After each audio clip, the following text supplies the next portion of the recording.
Hi, I'm Allie Reynolds with Allie's Organics, and I'd like to show you how to start tomatoes step by step. Pick the seed that you want is number one, and what I like to do is just put them in a pot that has a soilless mixture. This is just vermiculite and peat moss. Just sprinkle these seeds in here, just kind of spread them out, and then just cover the soil lightly. Now if you're doing this indoors rather than a greenhouse, then you could actually cover this with some plastic wrap and put it in a warm place up until it sprouts. And then about 10 days you'll see them sprouting, and they'll actually look like this. Once they get their true leaves, which these are their cotyledon leaves, their very first leaves, and these are their first true leaves, then you can separate these guys. Just be really careful. Bring them out of their pot and then just gently pull them apart. And then just take some potting soil, some good potting soil, and this is Happy Frog is what I've used here.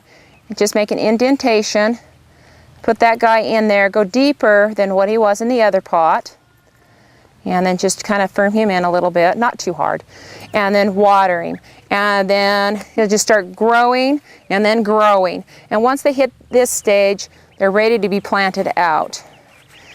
So what we want to do when we come outside to plant them, of course we want to harden them off, so don't bring them out in the middle of the day when it's hot because they'll get sunburn on them.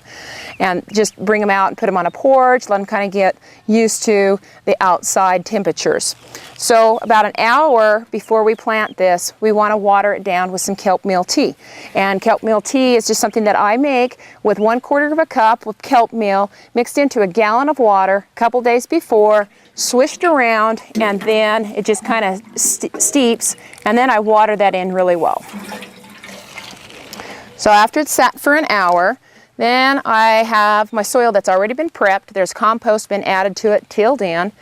Then I just dig a trench. Then I've got some fertilizer, and this fertilizer is a mix that I do, but you could use an all-purpose fertilizer, and I always use organic fertilizer because I just think it's so much better for the soil. This is 1 part neem seed meal, 2 parts fishbone meal, and 2 parts green sand. And so it gives a nice mix, and it's not too high in nitrogen, and it just gives a nice amount of phosphorus and potash in it. I'm just clipping off these lower leaves. Making it long and lanky, but that's all right because that's kind of what I want. Then I'm just going to lay him in here sideways. I'll put a little pillow underneath him, and this one's great because he's already kind of poking up, but they'll do that naturally. Within hours they'll reach for the sun. Just cover this guy up. Okay, so then we can just stake it. This is probably too long of a stake because this is a determinate variety and it's only going to get about 3 foot tall. So just secure it in there good. And then as it grows up, we just want to tie this guy. Because it's a determinate, we do not want to prune it because then we'll be in possibility of losing all of our fruit off of this tomato. So come out here about once a week, every 10 days, and as it grows, we want to continue to stake this tomato up.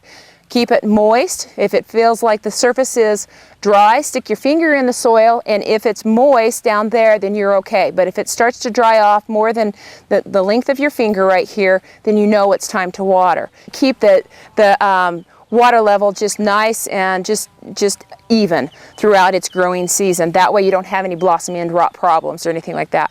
Always watch for insect problems that you have on it.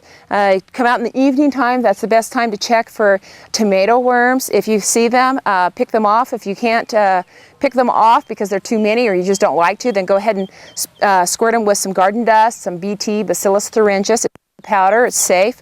And there's your step-by-step for planting a tomato plant.